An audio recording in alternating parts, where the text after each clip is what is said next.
I just want to invite a breath as we move into flow 5. Just wherever you're listening from, taking that breath, hand on the belly, sit up straight, shoulders up and back, hand on your heart, and just coming into breathing. As this next session, flow, talks about, I'm talking about my yoga flow. So I became a certified yoga instructor when I was 24, and had taught many, many years. And in 2009, I birthed the Yoga Roundup, which was the first yoga festival in the state of Oregon. And the first year I had it at the Red Lion Hotel, and we had 400 people come, and we were just busting out. So we ended up, I'm so thankful to do the Pendleton Roundup and the Pendleton Convention Center, because we ended up moving the event there. And we had about 600 to 800 people a year for 7 years, promoting wellness and tourism here in rural Eastern Oregon. I'm saying here because I'm sitting in Pendleton in this present moment. And it was an incredible event with music and vendors, and I had coordinated all the corporate sponsorships. And a dear friend of mine, James Dewar, and I partnered the first year birthing it. And I had a Travel Pendleton grant to help promote local tourism through increased lodging and people visiting local tourist sites and shopping. And we had a main stage at the convention center, and we did the big yoga classes Saturday mornings out on the Pendleton Roundup grounds. And I would say feel the 100 years of bucking bulls while you're taking that breath. I guess in many ways it was East meets West. My dear tribal member friends would come and open with drum ceremony and singing, and people came from all over America. One year we had people from Europe, from South America, from France, and it was an incredible experience. And that ran from 2009 to 2016. After my 11 years, I worked from 2003 to 2014 as the education grant writer for the Confederated Tribes of the Umatilla Indian Reservation.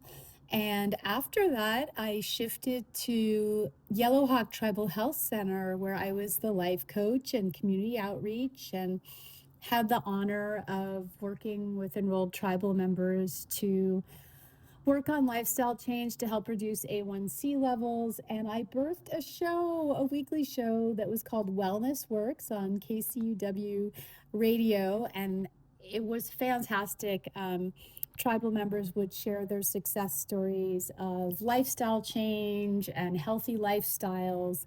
And after that, I left and I opened a yoga studio. I had one in downtown Pendleton called Wellness Wave, and then I opened a Wellness Wave on the Umatilla Indian Reservation next to Subway, across from the Arrowhead truck stop. And it was absolutely fantastic. I had that for a few years. And while I had that studio, I was nominated by 2 different people, and I won the National Indian Health Board Award for local area impact. I care deeply about wellness. I care deeply about stories that give hope and give insight, to tools to create change within ourselves. And I want to take a breath. In 2019, I got divorced, and Cedric was so understanding, and I don't need to get into story. I did move and divorce. I moved to Hawaii through divorce, to breathe and to heal. And he had our daughters, and I wanted them to be able to stay in their home on the reservation when I went to Hawaii. And while I was in Hawaii, I worked briefly. Right after I got to Hawaii, COVID hit. And I didn't get to see my daughters for 9 months. Hawaii was in quarantine. I was the executive director for Kids to Hawaii. And I ended up resigning so I could go. I shipped my car 3 times back and forth between Oregon and Hawaii. When I went back the second time to Hawaii, I worked for the State of Hawaii Office of the Attorney General Crime Prevention and Justice Assistance Division, helping administer DOJ funds that provided nonprofits across the Hawaiian Islands with services for sex trafficking, domestic violence, houseless. And my journey brought me back to my daughters again because I wanted to be there for them graduating from high school.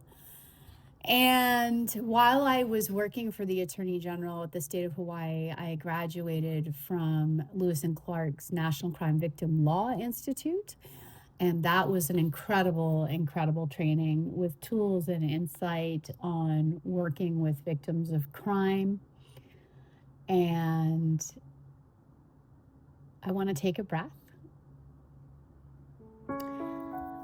And the next flow, I am going to talk about what compelled me to run for District 29, Oregon State Senate. And that will begin the next flow.